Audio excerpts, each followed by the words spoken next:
Trần Hạo lay motionless on the pristine hospital bed, luxurious, sterile, and frighteningly cold. 1 year. It had been exactly 1 year since the tragic accident that left the sole heir of Trần Group in a deep coma. Doctors rotated day and night, machines from the international hospital worked tirelessly, yet the only response was the flat, unwavering line of his heartbeat, no sign of recovery. His grandfather Trần Din Long, the man who built an empire with hands sharp as steel, now had hair more white than black. Deep wrinkles marked the corners of his eyes, carved by the kind of worry that never fades. Every day he came to the hospital and stood by his grandson's bedside. Trần Hạo, open your eyes. The Trần family is waiting for you. But silence was the only answer. On the 365th day, under a night drowned in heavy rain, Trần Din Long finally decided to do something he had never done in his life. Seek a fortune teller. The man he sought out was Master Hien Kong, a renowned feng shui and destiny expert whose predictions were so accurate, the business world spoke his name with both reverence and fear. In the small room scented with burning agar wood, the master closed his eyes, rolled the prayer beads between his fingers, and said in a deep, resonant voice, "Your grandson. His fate is fading. His life force is severed. Without an external force to reconnect it. He will not wake." The old man's voice trembled. "What must I do? Master. Please save him." Master Hien Kong opened his eyes. They were calm, deep, like they could see through time itself. To save him, there is only one way. He placed Trần Hạo birth chart on the wooden table. He must marry a woman with a prosperous, life-restoring fate. She must become his legal wife, with a proper title. Only her spiritual energy can pull him back from the edge. Trần Din Long's throat tightened. But he's in a coma. He does not need to be awake. The master spoke each word slowly. This is a wedding of life and luck. A marriage. In exchange for a life. The old man stood frozen. His grandson Trần Hạo already had someone he loved. Van Lan, the girl he once treasured more than his own life. Marrying another woman would overturn everything the boy had lived for. But between losing him forever and stealing away the bride fate had not chosen for their family, he had only one choice. Master. Who is this girl? He asked. The master closed his eyes, counted with his fingers, and after a long moment, spoke two simple words. Destined one. The next day he found her. Mộc Tiểu Dao. A 23-year-old woman who lost her mother young, living with her father Mộc Din Phong and older brother Mộc Can. Her fate was pure, her fortune strong. Wherever she went, luck followed. And she was also the girl who had silently loved Trần Hạo since high school. When the old man stepped into the modest home of the Mộc family, Tiểu Dao was washing dishes. She quickly wiped her hands, bowed politely, never expecting that the man standing before her was the grandfather of the boy she had once loved in silence. He looked at her for a long time, eyes carrying exhaustion and a fragile hope. Tiểu Dao. He spoke softly. I'm sorry to trouble you like this. But Hao is dying. The master said. Only you can save him. Tiểu Dao stiffened, her hands trembling. Me. Save him. How? The old man drew a deep breath, his voice rough. Marry him. Become his wife. A proper marriage. To bring him back. Silence blanketed the entire house. Mộc Din Phong and Mộc Can nearly jumped from their seats. Tiểu Dao is still young. Her father choked. How can she marry someone who's unconscious? But Tiểu Dao didn't speak. Her heart pounded as memories of high school flooded back. His rare smile. The umbrella he once held over her head. The cold eyes that still softened when he caught her from falling. She loved him. A love that asked for nothing in return. And now she could save him. Even if it cost her entire life. Tai Dao lifted her head, her eyes dark and clear, filled with quiet determination. If marrying me can bring him back. She bit her lip. Then I agree.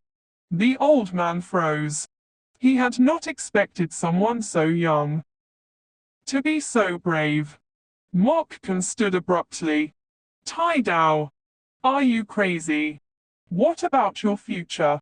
She only shook her head, smiling softly, a smile that hurt to look at. I don't need him to love me. I just need him to live. The old man tightened his grip on his cane, his eyes reddening. And that day the fate of Mok Tai Dao was bound to the life of Trần Hạo with nothing more than a quiet, tragic vow. A marriage with no wedding dress. No flowers. No smiles. Only a fragile hope holding on to the life of the man she loved for half her life. The hospital room was so silent that even the slightest heartbeat seemed to echo through the air. Outside, Mok Dinfong and Mok Can held their breath. Her father couldn't tear his eyes away from the glass door. Does Tai Dao even understand what the master said? She's still so young. So innocent. Beside him, Tran Din Long furrowed his brows, gripping his cane tightly. The boy has been in a deep coma for a year. Can she really carry out the marital rites?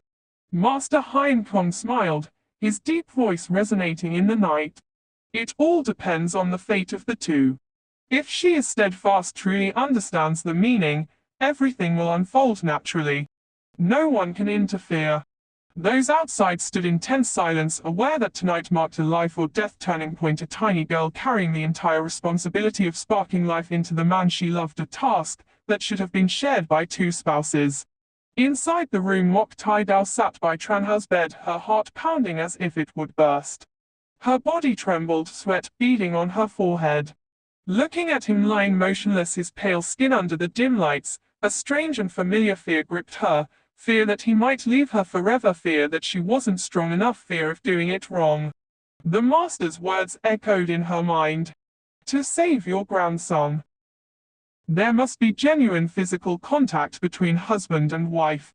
Life energy and emotions must align to bring him back. She closed her eyes and took a deep breath. For long minutes, she sat in stillness, wrestling with how to proceed. Memories of her mother's teachings about life force, about keeping the lineage, resurfaced vividly. Be close, be patient, be brave. No one can do this for you. Quietly she rose, carefully removing the clothes for both of them, adjusting pillows, pulling blankets, wiping the sweat from his brow, every movement trembling yet determined. Each small detail, seemingly simple, was in that moment a tremendous exertion of both spirit and body. She placed her hand over his chest, feeling the rhythm of the monitor and synchronizing with it, striving to create a connection of life force. Memories of Trần Hạo flooded her mind, his rare smile, the cold eyes that once saved her from falling, the umbrella he had once shared with her. All reminding her that he was alive because of her. Through the long night, Tai Dao worked tirelessly. She whispered prayers, infused every gesture, every breath with unwavering determination. No one was there to help, no one replied to her, yet she understood that her efforts, her resolve, were what would revive Trần Hạo. The hours dragged on, leaving her utterly exhausted. Her shoulders quivered, her back ached, her heart pounded relentlessly, yet she remained steadfast. Each glance at his unmoving face caused her chest to tighten, yet she knew that soon, very soon, he would return. Finally, she sensed a change. Trần Hão's skin gradually warmed, a healthy color spreading, his pulse steadying, his body no longer cold and lifeless. A faint glimmer of hope shone in her heart. She was completely drained, her body ready to collapse. Yet she knew her duty was not yet over. She had to redress them both, arrange the blankets, and ensure he rested as comfortably as possible. Tai Dao bent over, gently putting their clothes back on, smoothing the blankets, stroking his hair with hands trembling yet full of love. When everything was done, she wrapped her arms around him, resting her face on his chest, closing her eyes and breathing heavily. She was exhausted, yet overflowing with happiness and hope. He had survived, and she was the only one to keep him in this world. Outside, Mokkan exhaled in relief. Mok Dinfong closed his eyes, knowing that Tran Hao's fate now rested entirely in the hands of this tiny, brave, and determined girl Mok Tai Dao.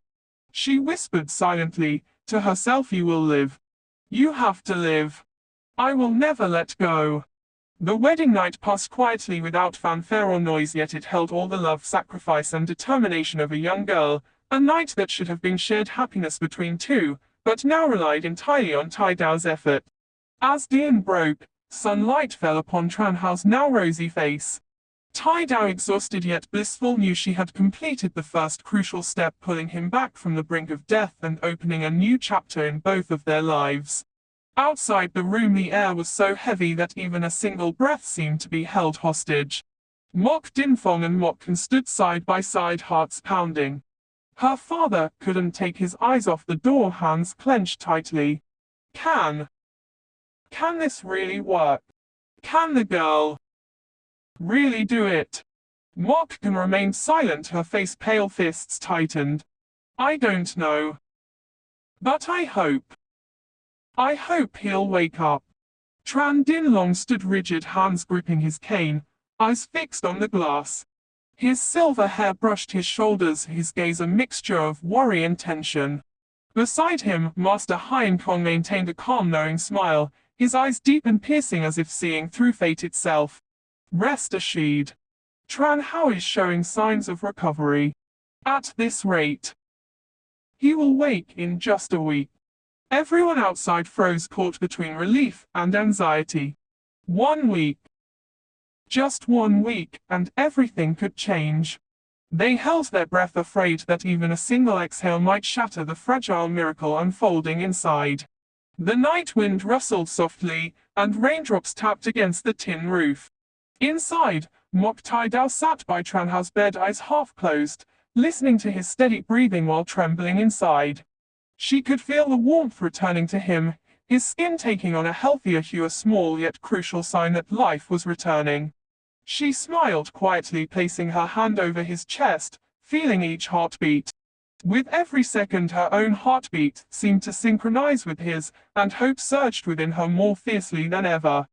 Outside, Mok Dinfong could no longer contain himself, and whispered to the master, "Master, are you really saying he'll wake in a week?" Master Hein Kong closed his eyes, voice calm yet resolute. "Yes. If things continue as they are, he will wake. All of this is thanks to the girl's efforts, and the destiny that brought them together." Mok Dinfong and Mokkan exchanged glances, both exhaling in relief. Hope had just sparked in their hearts like the first light of dawn, slow but certain. Inside the room, Mok Tai Dao remained vigilant. She knew the days ahead would be long, and every day a challenge. Yet now, seeing the signs of life returning to Tran Hao, she felt that all her efforts had not been in vain. She whispered to herself, "You will live. You must live. I will never let go." Looking out the window, dawn was breaking. The last raindrops clung to the glass, while the weak sunlight touched Tran Hao's now rosy face. She glimpsed a new future. In just 1 week, he would wake, and everything would start anew.